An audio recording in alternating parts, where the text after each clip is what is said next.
நம்முடைய வீட்டில் இருக்கிற எல்லா அழுக்கான காரியங்கள், எல்லா தேவையில்லாத காரியங்களை எரித்து சாம்பலாக்கி நம்முடைய வீடை வெள்ளை அடித்து சுத்தம் செய்வது இந்த போக்கி பண்டிகை, அதாவது அழுக்குகளை போக்கும் பண்டிகை. எனவேதான் இது போக்கி பண்டிகை என்று அழைக்கப்படுகிறது. நாளாக அது போகி பண்டிகை என்று மக்களால் அழைக்கப்படுகிறது.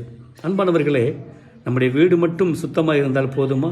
நம்முடைய உள்ளமும் சுத்தமாக வேண்டும். நம்முடைய இல்லமும் நம்முடைய உள்ளமும் சுத்தமாக வேண்டுமென்று நம்மை படைத்த இறைவன் விரும்புகிறார். எனவே நம்முடைய மன அழுக்குகளை நாம் நீக்குவோம், மனதிலே தூய்மையை ஏற்றுக்கொள்வோம்.